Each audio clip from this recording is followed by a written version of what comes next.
Shalom para pendengar yang dikasihi oleh Tuhan Yesus. Kiranya Tuhan memberikan rahmat-Nya kepada para pendengar semua. Sebentar lagi kita akan mendengarkan pembacaan Alkitab audio dalam versi bahasa Indonesia sehari-hari. Siapkan hati saudara.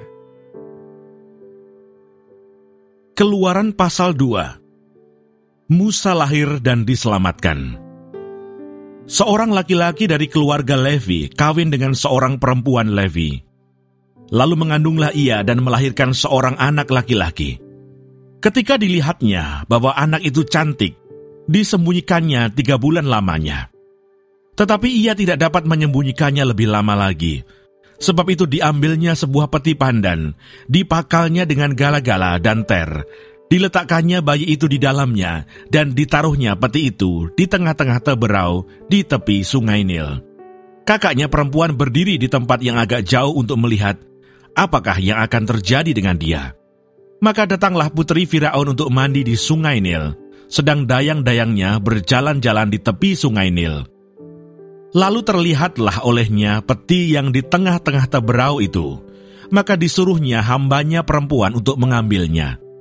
Ketika dibukanya, dilihatnya bayi itu, dan tampaklah anak itu menangis. Sehingga belas kasihanlah ia kepadanya dan berkata, "Tentulah ini bayi orang Ibrani." Lalu bertanyalah kakak anak itu kepada putri Firaun, "Akan kupanggilkah bagi tuan putri seorang inang penyusu dari perempuan Ibrani untuk menyusukan bayi itu bagi tuan putri?" Saut putri Firaun kepadanya, "Baiklah." Lalu pergilah gadis itu memanggil ibu bayi itu. Maka berkatalah putri Firaun kepada ibu itu, "Bawalah bayi ini dan susukanlah dia bagiku, maka aku akan memberi upah kepadamu." Kemudian perempuan itu mengambil bayi itu dan menyusuinya. Ketika anak itu telah besar, dibawanyalah kepada putri Firaun yang mengangkatnya menjadi anaknya dan menamainya Musa. Sebab katanya, "Karena aku telah menariknya dari air." Musa membela bangsanya, ia lari ke tanah Midian.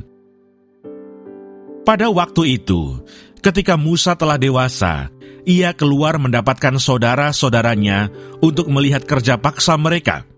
Lalu dilihatnyalah seorang Mesir memukul seorang Ibrani, seorang dari saudara-saudaranya itu. Ia menoleh ke sana-sini, dan ketika dilihatnya tidak ada orang, dibunuhnya orang Mesir itu, dan disembunyikannya mayatnya dalam pasir. Ketika keesokan harinya ia keluar lagi, didapatinya 2 orang Ibrani tengah berkelahi. Ia bertanya kepada yang bersalah itu, "Mengapa engkau pukul temanmu?" Tetapi jawabnya, "Siapakah yang mengangkat engkau menjadi pemimpin dan hakim atas kami? Apakah engkau bermaksud membunuh aku, sama seperti engkau telah membunuh orang Mesir itu?" Musa menjadi takut sebab pikirnya, tentulah perkara itu telah ketahuan. Ketika Firaun mendengar tentang perkara itu, dicarinya ikhtiar untuk membunuh Musa. Tetapi Musa melarikan diri dari hadapan Firaun dan tiba di tanah Midian. Lalu ia duduk-duduk di tepi sebuah sumur. Adapun imam di Midian itu mempunyai 7 anak perempuan.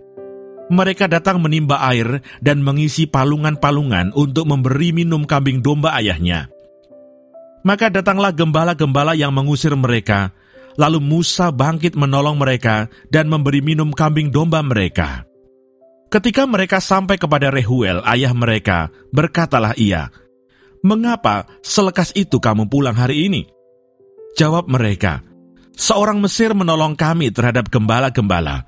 Bahkan ia menimba air banyak-banyak untuk kami dan memberi minum kambing domba." Ia berkata kepada anak-anaknya, "Di manakah ia? Mengapakah kamu tinggalkan orang itu? Panggillah dia makan." Musa bersedia tinggal di rumah itu. Lalu diberikan Rehuilah Sipora anaknya kepada Musa. Perempuan itu melahirkan seorang anak laki-laki, maka Musa menamainya Gersom, sebab katanya, "Aku telah menjadi seorang pendatang di negeri asing." Musa diutus Tuhan. Lama sesudah itu matilah Raja Mesir, tetapi orang Israel masih mengeluh karena perbudakan, dan mereka berseru-seru, sehingga teriak mereka minta tolong karena perbudakan itu sampai kepada Allah. Allah mendengar mereka mengerang. Lalu ia mengingat kepada perjanjiannya dengan Abraham, Ishak, dan Yakub. Maka Allah melihat orang Israel itu, dan Allah memperhatikan mereka. Terima kasih Bapa di surga untuk firman-Mu hari ini. Berkati kami semua supaya kami mengerti isi hati-Mu. Terima kasih para pendengar semua, kiranya Tuhan memberkati. Dan jangan lupa untuk share dan subscribe.